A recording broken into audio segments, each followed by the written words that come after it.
Sebelum mulai video ini, silakan tekan tombol subscribe di bawah yang warna merah. Jangan lupa loncengnya dinyalakan. Assalamualaikum warahmatullahi wabarakatuh. Baik anak-anak sekalian, mudah-mudahan kalian sehat, dilindungi dari virus corona. Walaupun kita bisa bertemu secara virtual melalui suara, mudah-mudahan tidak membawa kalian pesimis, tapi kalian harus optimis untuk belajar lebih baik lagi. Baiklah anak-anak sekalian, pada hari ini dan baru pertama kali ini Bapak bertemu lewat handphone ini, lewat virtual HP. Bapak ingin memberikan materi pelajaran tentang interaksi antar ruang. Baik, kalian simak baik-baik, mudah-mudahan bermanfaat dan kalian bisa mencerna apa yang akan Bapak berikan pada materi ini. Baik anak-anak sekalian, Assalamualaikum warahmatullahi wabarakatuh. Pada pertemuan kali ini, Bapak ingin menjelaskan tentang interaksi keruangan atau interaksi antar ruang. Apa tujuan daripada interaksi antar ruang? Tujuannya pertama, setelah kegiatan pembelajaran dilaksanakan, peserta didik diharapkan dapat menjelaskan pengertian konsep tentang ruang. Jadi nanti kalian diharapkan bisa menyebutkan dan menuliskan tentang arti ruang. Yang kedua, kalian bisa menyebutkan dan menuliskan tentang pengertian interaksi antar ruang. Yang ketiga, menyebutkan contoh interaksi keruangan antar wilayah Indonesia. Keempat, menyebutkan contoh interaksi keruangan yang terjadi di wilayahnya. Yang kelima, menjelaskan kondisi saling bergantung yang diperlukan untuk terjadinya interaksi antar ruang. Baik, apa itu ruang dan interaksi antar ruang? Ruang adalah tempat di permukaan bumi, baik secara keseluruhan maupun hanya sebagian, yang digunakan oleh makhluk hidup untuk tinggal. Jadi baik secara sebagian maupun keseluruhan yang digunakan untuk makhluk untuk tinggal, makhluk hidup tinggal. Jadi ruang ini tempat di bumi ini, di bumi kita yang kita tempati, baik sebagian maupun keseluruhan. Misalnya sekolah dengan ruang kelas. Kalau sekolah artinya keseluruhan, tapi kalau ruang kelas artinya sebagian. Jadi bisa seluruh, bisa sebagian. Misalnya kalian ditanya sekolah di mana, tentu tidak menyebut ruang kelas, ya. Menyebutnya secara keseluruhan. Saya sekolah di SMP 1 Caryu. Tapi kalau misalnya ditanya, kamu kelas berapa? Ruangannya di mana? Saya kelas 76, ruangannya di samping lab. Itu merupakan bagian daripada ruang sekolah. Jadi ruang di sini bisa secara keseluruhan, bisa hanya sebagian. Ruang di sini artinya bumi yang kita tempati. Bumi kita merupakan salah satu daripada planet di dalam tata surya. Kita tahu bahwa tata surya kita memiliki 9 planet. Yang ke-9 planet itu yang bisa ditempati hanya planet bumi. Dari Merkurius, kedua Venus, ketiga bumi, Mars, Jupiter, Saturnus, Uranus, Neptunus, dan Pluto.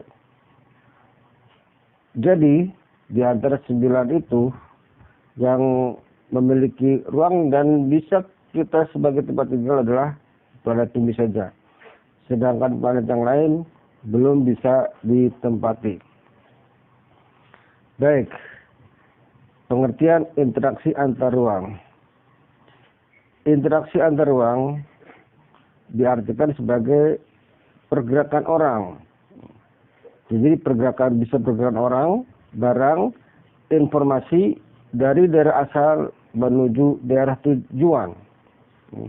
Jadi pergerakan ini bisa pergerakan orang, barang, maupun informasi. Contoh misalnya pergerakan orang. Orang yang pindah dari desa ke kota. Itu namanya pergerakan orang. Yang disebut sebagai urbanisasi. Ada macam-macam pergerakan orang.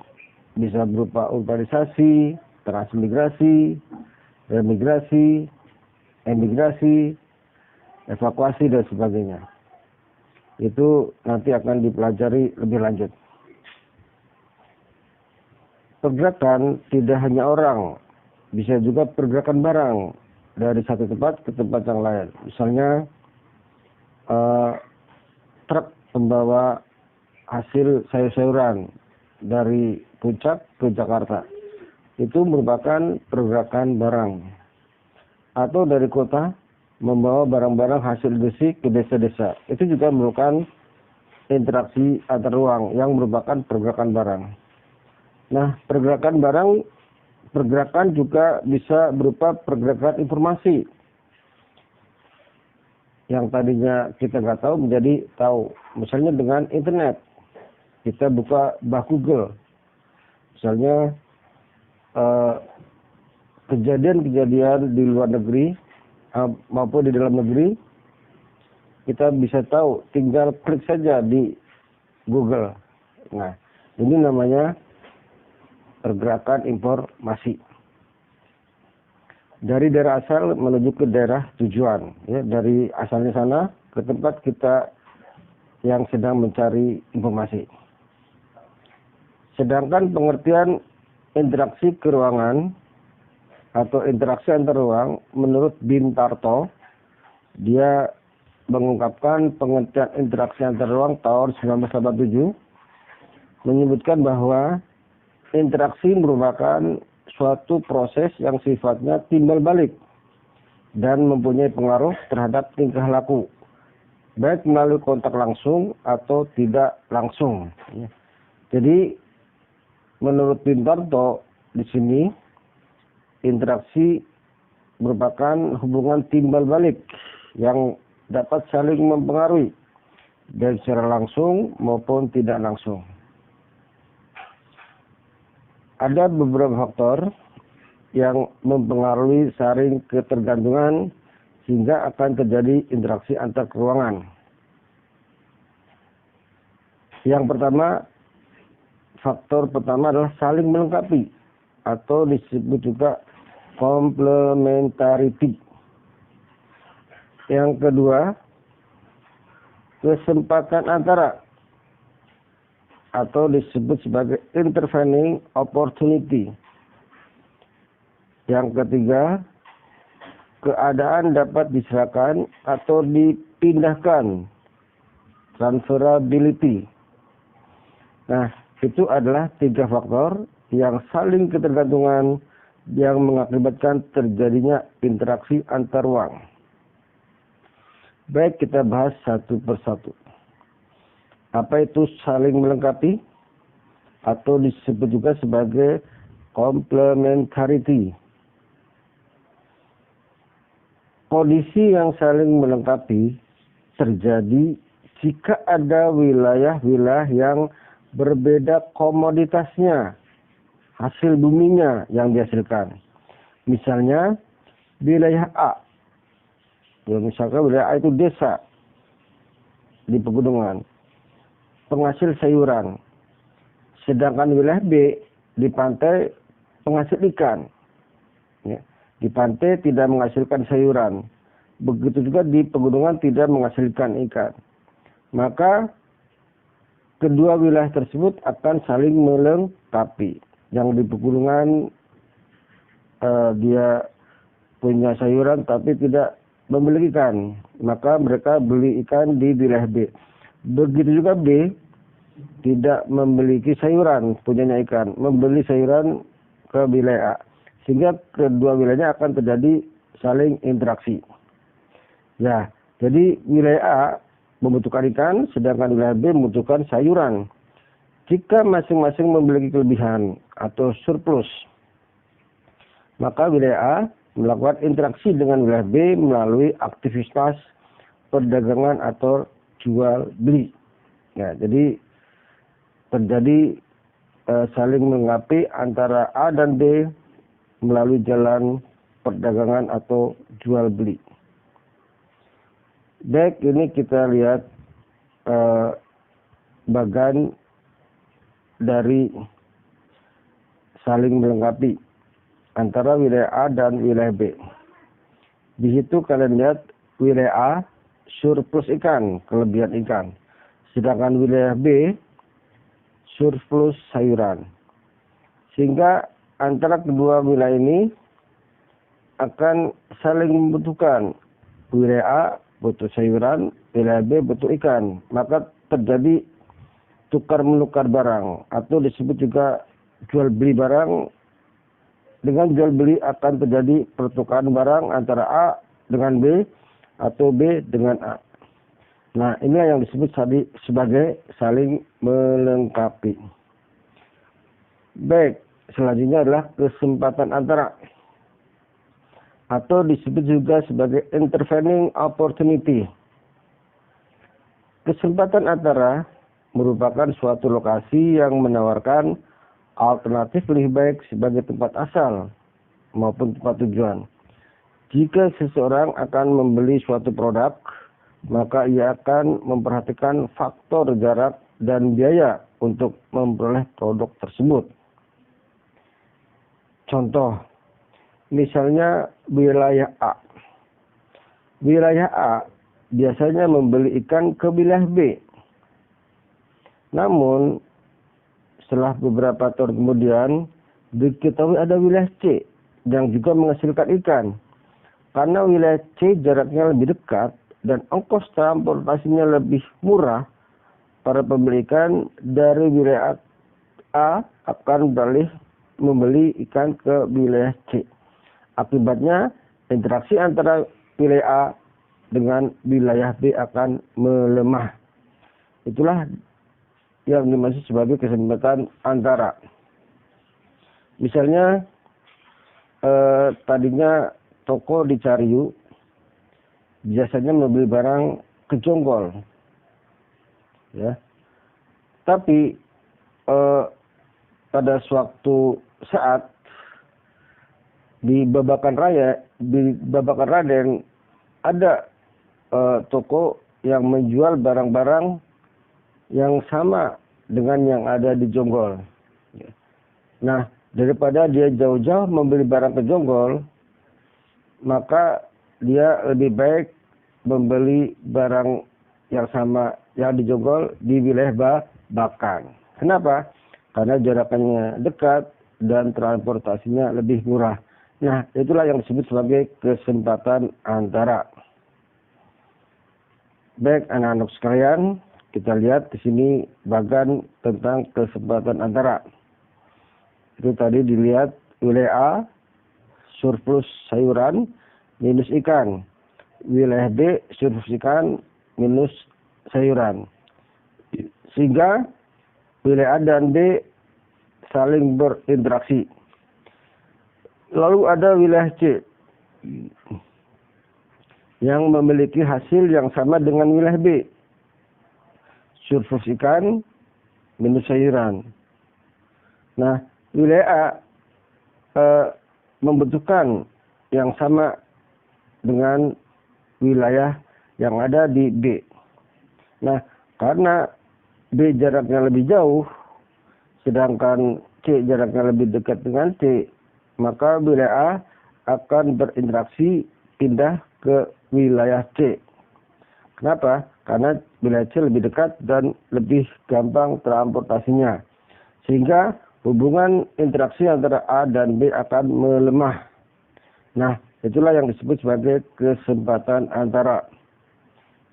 Yang terakhir adalah keadaan dapat diserahkan atau dipindahkan, atau disebut sebagai transferability. Pengangkutan barang atau juga orang memerlukan biaya. Jadi kalau mengangkut barang,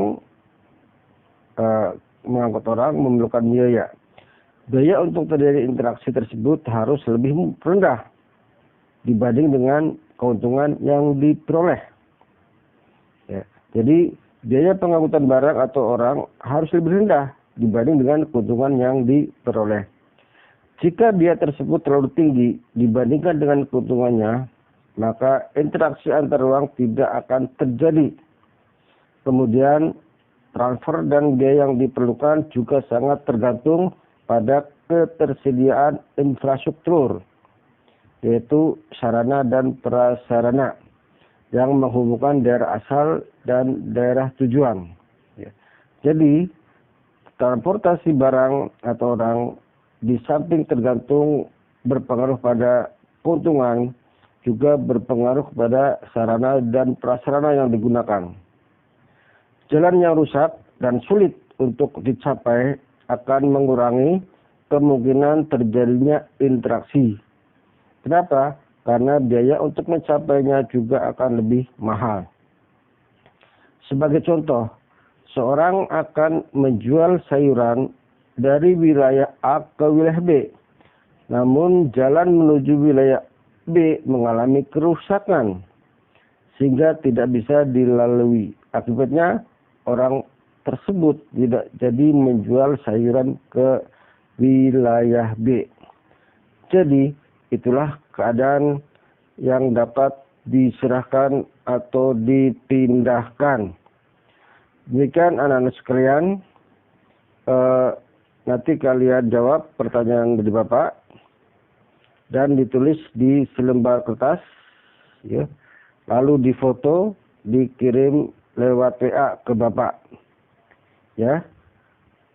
Baik, pertanyaannya yang pertama, apa yang dimaksud dengan ruang? Apa yang dimaksud dengan ruang? Yang kedua, apa yang dimaksud dengan interaksi antar ruang? Yang ketiga, sebutkan faktor-faktor yang mempengaruhi interaksi antar ruang. Nah, itulah 3 pertanyaan yang harus kalian jawab di selembar kertas. Nanti difoto, dikirim WA ke Bapak. Terima kasih. Wassalamualaikum warahmatullahi wabarakatuh.